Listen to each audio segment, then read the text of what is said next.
Welcome back to my channel, Lona Anywhere! Guys, nakapanood line ako ha, o niya. Aman ako panghilamos, kita ko nang murag hayag-hayag na gamay. So, ayan guys. Magchikahan tayo fresh from the comments just today. So, nabasa ko siya sa comments, kaya hindi ko na pinalagpas. Gawan ko na agad ng video.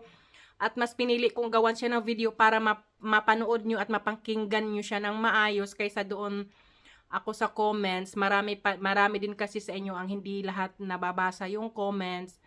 So, mas maganda na itong video, doon nyo na lang panoorin. So, lahat na mga comments, gagawan ko na lang siya ng kahit maiksi na video, at least, diretsahan nyo siya na mapanood. Tapos, kung mapanood nyo siya, pwede naman nyo ako agad balikan ng tanong din kung mayroon pa kayong hindi ko nabanggit doon. So, but before that, gusto ko lang magpasalamat. Shout out kay Amalia Beloy 4279.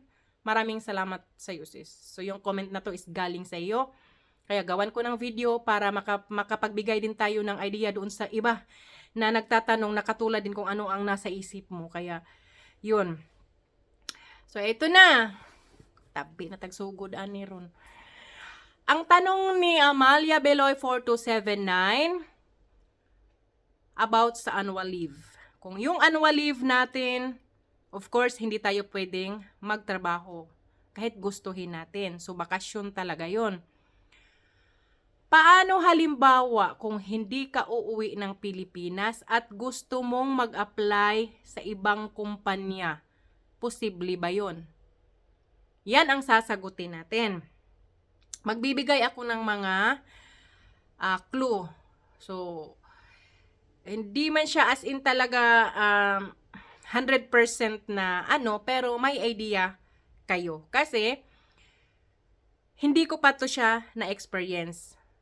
At wala pa sa mga kasamahan ko dito na Pinay ang naka-experience ng ganyan. Kasi mostly sa amin, kapag hindi kami nagtrabaho or bakasyon namin, yung iba gumagala around Europe. Ako umuwi ng Pilipinas, yung other kasama ko uwi ng Pilipinas. So, wala pa kami nung nagtrabaho kami to the other companies. So, ngayon sagutin ko yan. Bibigyan ko kayo ng kunting explanation based on my observation. Posible po, yes, posible po siya na magtrabaho tayo sa ibang kumpanya.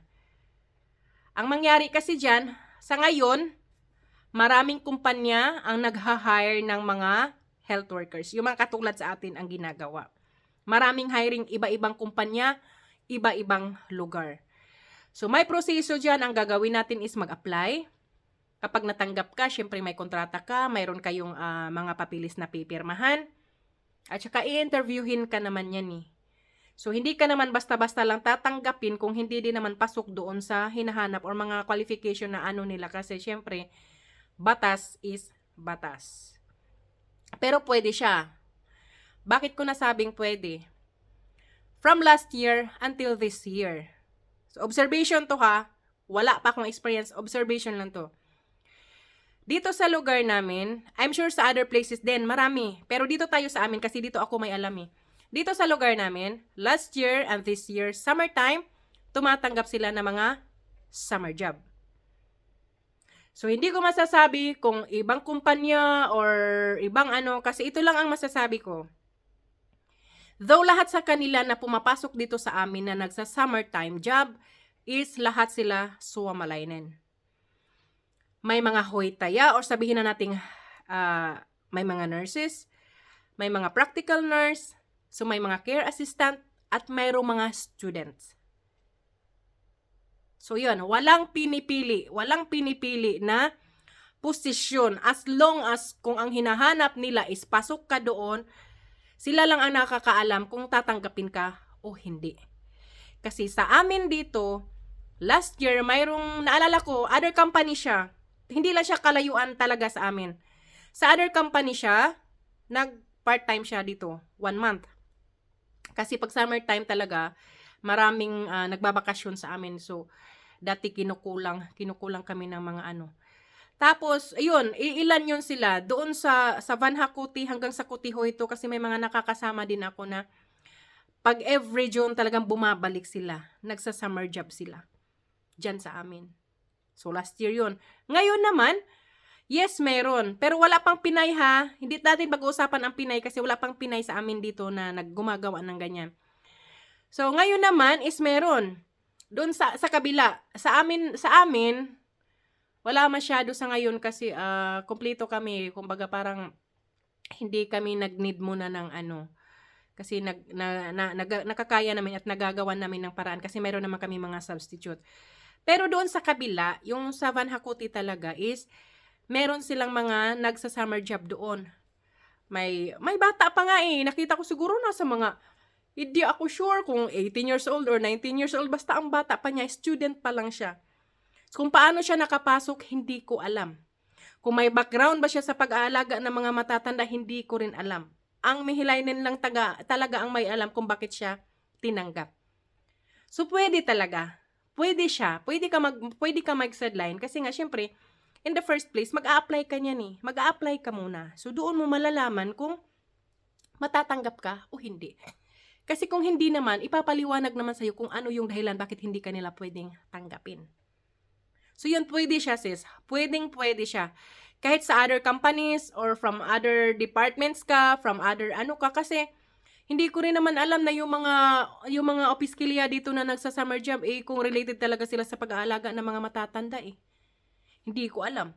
So, yung iba naman siguro, nag-aaral sila ng practical nurse din. Tapos, mostly sa kanila, dati, yung hindi pa summer job, nag-ano sila sa amin, nagtitraining.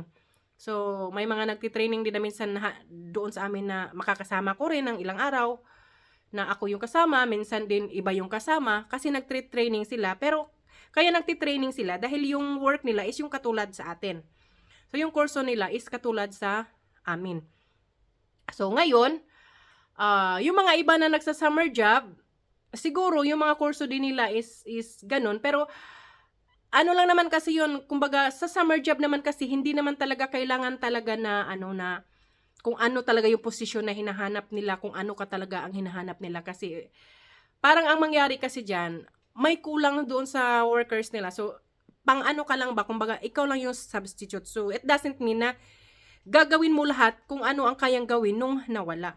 Kasi may mga bagay na hindi pwedeng gawin natin na sila lang ang gumagawa. Kumbaga, tumutulong lang tayo, nag-a-assist lang tayo as long as mayroong kasama, mayroong makakatulong ba sa paggawa ng yung mga pang-morning at saka yung pag-evening na mga gawain. Kasi kailangan talaga ng katulong, ng kasama, makakasama sa paggawa. Lalong-lalo na kung kung hindi talaga pwede na mag-isa lang. So, hindi naman tayo dapat matakot or sabihin na natin na paano yan, hindi ako marunong ganito. No? Hindi. Kumbaga, kung kaya mo lang naman na tumulong, alalay ka lang na magawa yung mga bagay-bagay na simple na mga bagay-bagay, okay na yon. Kasi mayroon naman talaga doon na talagang gagawa sa mga bagay na dapat gawin, na may permiso. Kasi hindi naman lahat papayagan magbakasyon na walang maiiwan. Kasi, kaya nga yung mga bakasyon natin, at tinatanong nila muna kung anong mga buwan ang gusto nating kuhanin para mapagtansya nila kung sino ang dapat sa buwan na to at sino ang maiiwan. Kasi hindi pwedeng lahat magsilayasan.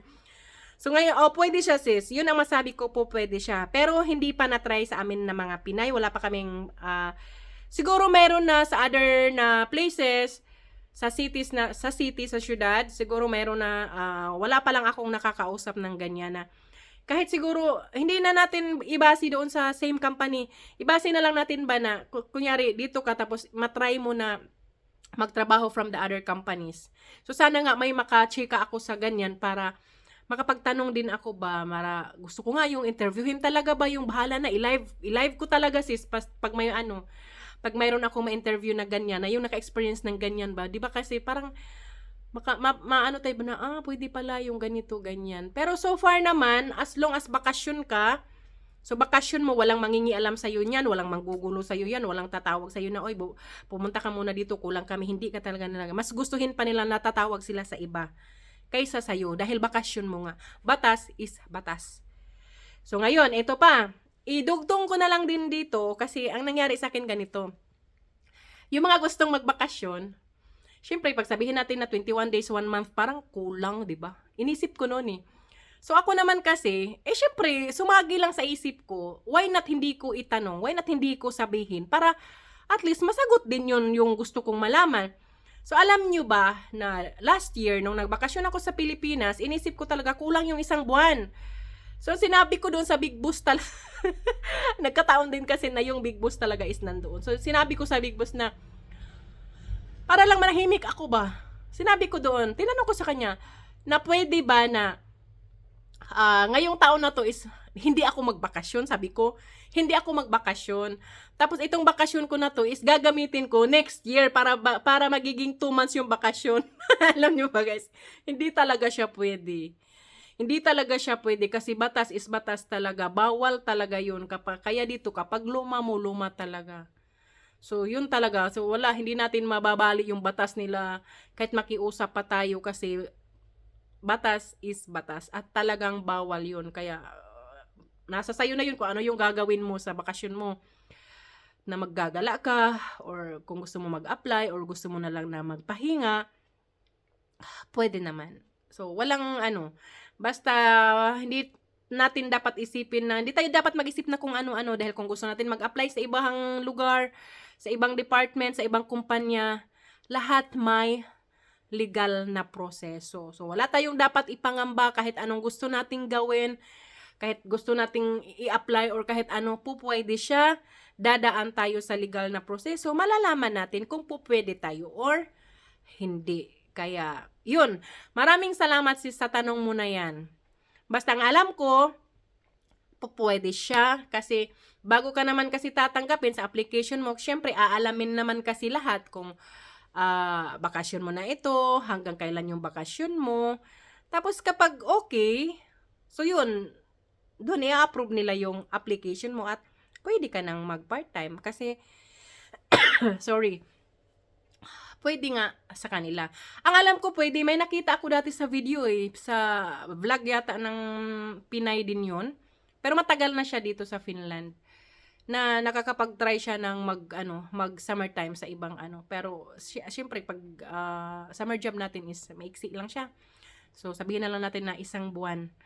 So, kung may chance ka naman na i-enjoy yung sarili mo or maggala ka or ipapahinga mo yung sarili mo, so, yun, nasa sa atin na yun. Pero kung gusto mo rin na magtrabaho, ako nga sis, plinano ko yan Plinano ko yan talaga na sa next year, hopefully next year, kasi this year uwi ako. So, hopefully next year, ko yan, i-try ko lang, gusto kong ma-experience talaga na yung summer time na yan is magsa-summer job ako. Gusto ko lang siya ma-experience. Instead na, syempre, kikita ka naman talaga, oo, pero hindi natin i-expect na yung kinikita natin is mabuo natin na matatanggap yun kasi different contract, different din yung, tawag doon, yung mga bawas sa mga tax, iba din. So, siguro kung ine-expect natin na ilang hours tayo nag-work for how many days, so hindi talaga buo yun makukuha kasi bukod din yung tax na ibabawas. So, kada kontrata, iba-iba ang tax na ibabawas. So, hindi ibig sabihin na nag-declare ka na ng ganito, ito na yung 1 buwan na tax na bawas mo is ganun ang gagayahin, hindi. Tumawid ka sa ibang trabaho, ibang kontrata, ibang bawas ng tax. Paano ko nasabi? Kasi ako sis, Mihilainen company. Tumawid ako, Mihilainen din, different department. Hindi siya, kumbaga, sa amin. So, ang nangyari, bago ang kontrata ko, pagtanggap ko ng sahod ko, agad nandoon ang nakabawas. So, hindi na ako nagsalita dahil alam ko naman talaga na yun ang pamamaraan dito. Na kapag nagtrabaho ka sa ibang kontrata, ibang sahod, iba din yun ang bawas ng tax. So kung ilang percent ang ibabawas nila, hindi ko na maalala kasi matagal-tagal na yun. Pero abangan nyo kasi this month tatawid ako ng ibang department. So saka ko na siya i-chichika ko sa inyo by August. I-chika ko sa inyo kasi titingnan ko talaga yung payslip na matatanggap ko sa kanila. Titingnan ko kung ano yung kaibahan at kung magkano yung binabawas nila sa tax ko. Abangan nyo yan. Abangan nyo yan kasi next tatawid ako ng ibang department. Yung ibang department na yun is ibang kontrata ang nandoon ako. Pero gusto ko lang ipaliwanag, hindi ito part-time ha. Hindi siya part-time job. Kumbaga, nagtatrabaho ako sa kabila, tatawid ako sa kanila hanggat kaya ng oras ko. So yun, abangan nyo yan kasi gusto kong tingnan yung payslip nila. I-share ko sa inyo guys kung kasi curious din ako. Kasi dati, nandoon yun na, hindi ko na maalala, matagal na eh. Mga siguro magto 2 years na. So, ngayon may bago, abangan nyo siya by August. Ipapakita ko sa'yo yung payslip kung ilang araw ako nagtrabaho sa kanila. At saka, gusto ko malaman kung ano yung kinaltas nila doon. So, hindi yan summer job. Hindi yan siya summer job ha. Hindi ako nagsa-summer job. Iba yung summer job. Yung summer job ko, yung summertime vacation ko, yung summer vacation ko, kukunin ko siya end of this year. So, hindi ko pa siya nagagamit. Kumbaga sa ngayon is normal days ko to. Regular days na nagtatrabaho ako tapos tatawid ako sa kabila. So titingnan natin kung ano yung kaibahan, isi-share ko sa inyo by August. Kasi kailangan ko muna matanggap yung sahod ko sa kanila, yung payslip ko sa kanila, bago ako makapag chika-chika sa inyo about that. Kasi curious din ako. Tingnan natin kung magkano yung inabot ng, ng sahod ko. Kasi ay sabi kay Mang Wartas ako ha, kay need na ko kwarta ron. So, tabok-tabok sa tabi sag-asa o asay, basta, kung kaya ng katawan. So, why not? So, kailangan nila ng rescue. Tapos, to the rescue naman ako. So, hindi ko sasayangin as long as kaya ng katawan ko. At saka, finalo ko yung rules. Wala akong nilabag sa batas. Wala akong nilabag sa rules ng kumpanya. So, yan. Gagawin ko yon at gagawin ko yon. So, hindi ko sasayangin yung pagkakataon na ino-offer sa akin. Tatawid lang ako ha. Hindi ako aalis sa amin. Kumbaga, nagtatrabaho pa rin ako doon sa amin. So, ang ginagawa ko lang is parang gumagawa ako ng overtime doon sa kabila. Pero ang tawag doon is hindi overtime. Kasi ibang department. So, ang tatanggapin ko doon is yung normal rate ng sahod. Kasi kung sa amin ako gumagawa ng ganyan, ang tawag dyan is overtime. So, hindi ipaliwanag ko na lang ganito. Kung halimbawa sa amin ako nag-morning shift, mag-evening shift ako sa kanila. So, ang matatanggap ko doon is normal rate na sahod. Pero kung dito mismo sa amin, nagmo-morning shift ako, tapos nag-evening shift, tawag doon is overtime. So, ganun siya, guys. So, abangan nyo sa July, abangan nyo sa August. Kasi tatawid muna ako dahil kailangan ko talaga ng pera. Kailangan ko ng pera dahil uuwi ako. And hindi lang yan. Nagkataon lang din siguro na kailangan din nila ng rescue at nagkataon din na kailangan ko din. So, So, yun. Hindi ko sasayangin yung pagkakataon dahil pumunta ako dito, magtrabaho. In short, kailangan natin ng pera. Kaya tayo nagtrabaho dahil kailangan natin ng pera. So, lumalapit yung pera sa akin.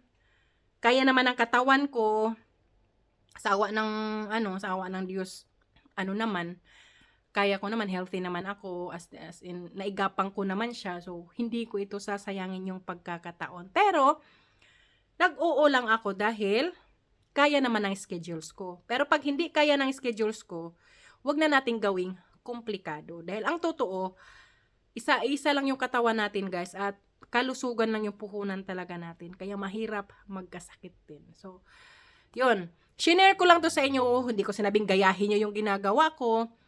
At least, idea ba? Magkaroon man lang kayo ng idea sa ganitong klase na hanap buhay. Panginabuhi ba?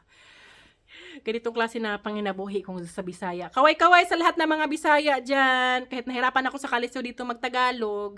Yun, itatry natin kasi syempre meron tayong mga subscribers at saka mga viewers na mga Tagalog para maintindihan din nila, guys. Kasi alam mo, bahala na kahit matigas yung pagkabigas ko dito basta okay lang. Explain lang natin ng maayos at saka So, yun. At least, nasabi ko na. Pero kung meron pa talagang nagiging katanungan, kung anong katanungan dyan na sumasagi sa isipan nyo, i-comment nyo down below. Comment nyo siya. At ito na lang ang gagawin ko. Bawat comment nyo, igagawa ko na lang siya ng video. Para at least, buo nyo siya na makita. Buo na maririnig, buo na mabasa din ng iba. Para Kasi sa totoo lang, dahil sa mga comments nyo, ang dami nang nabigyan natin ng idea. Ang dami ng mga katanungan na imbis na itanong nila, hindi na nila nagawang itanong dahil syempre dahil sa comment mo sis, so napanood nila. So yan, malaking pasasalamat sa lahat sa inyo na nag-comments. Dahil sa inyo, nakagawa ako ng video. Dahil sa mga tanong nyo, binigyan nyo ako ng topic na igagawa ko ng video. Kaya yun, maraming salamat talaga at God bless po sa ating lahat. Mag-ingat po tayo palagi.